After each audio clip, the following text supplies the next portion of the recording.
Hey AVP Wargamers, Jason here with an unboxing of the AVP Predator Hellhounds models from Prodos Games. This guy's got a lot of little spiky bits here, so I'm going to kind of give you some tips and tricks on how to build these models.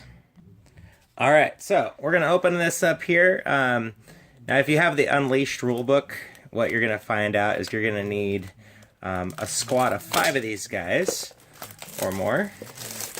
Each box comes with 2 models. And I'm going to kind of give you an idea about how to put these guys together. They're really difficult, actually, to get all the little spikes on there. So Prodos always sends these in these awesome little boxes. You can use these for gaming accessories or stuff at the house later on, if you want. But here we go. You have your pack. You have all these little bits, so you're going to have to make sure you keep a hold of your plastic baggies to make sure you don't lose any of your bits. And right here we have the stat card for AVP The Hunt Begins board game, with all the information about your character, the dodge and charge abilities. And of course you have your little pogs here, your little tokens for your little predator hounds. So anyways, yes, there's a lot of little bits. And Prodos Games knows that you might be losing some of these bits, so they give you lots of extras. So that's really cool. I can see they just poured a lot of these little horns in there. So yay, spiky bits for later. So anyways, you see you have the little hellhound here.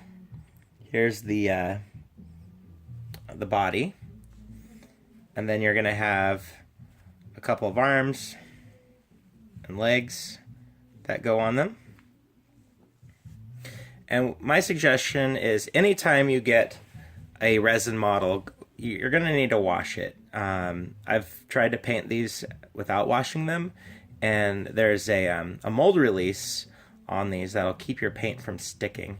So you really want to just take a little cup of water and put some soap in it, just some dish soap, and then kind of scrub it. If you have a toothbrush to scrub them with, that really helps to clean off all the residue. And you can almost even see it. It's kind of like a very, very thin film to kind of slick these up a little bit so they pull out of the mold easy.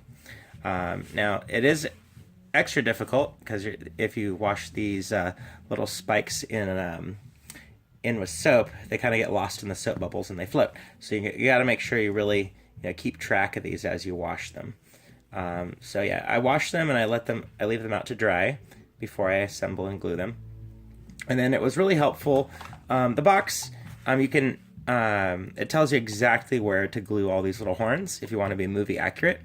Obviously, you can build these however you want, but I found it very helpful looking at the box to try and make sure I knew where all these pieces fit.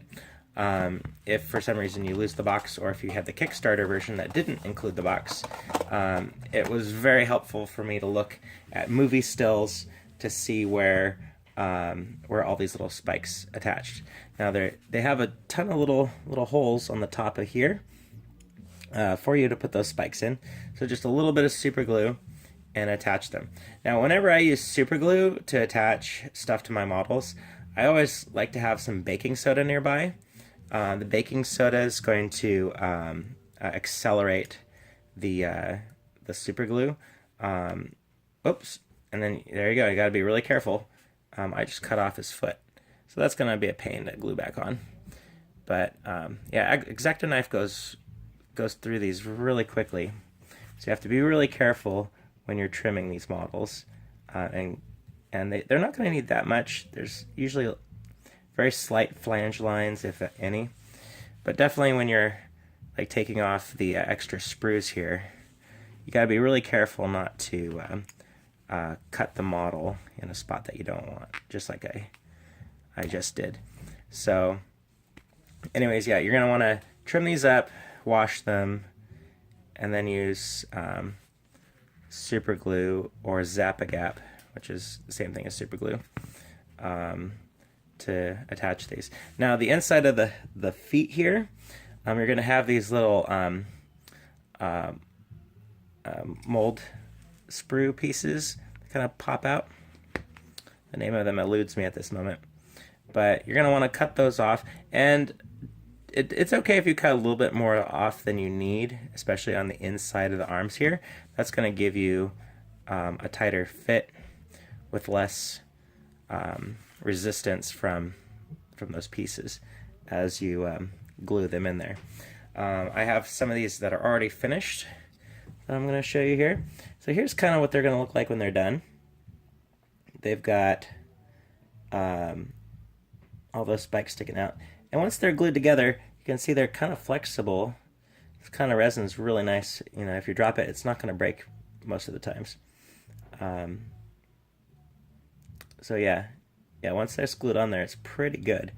So you don't have to worry about it. But again, you will want to box these guys in some foam or in your gaming case in a way that, you know, is not going to mess with the horns on these too much. So yeah, there you have it. So there's the Predator Hellhounds. So again, to recap, cut the sprues, wash them with soap and water, and then glue them to your bases, glue on all the little spikes, and then primer and paint them. So I hope that helped any of you guys who open a bag of these and have all these little bits and not sure exactly what to do with them. And if you want to see more videos, like, subscribe, join my Facebook group, AVP Wargamer. And if you're in the United States and you want to buy some of these guys off me, I do have a bunch that are 25% off retail. So just hit me up in the comment section or message me on Facebook. And again, my name is Jason Ropp, and I'll see you next time.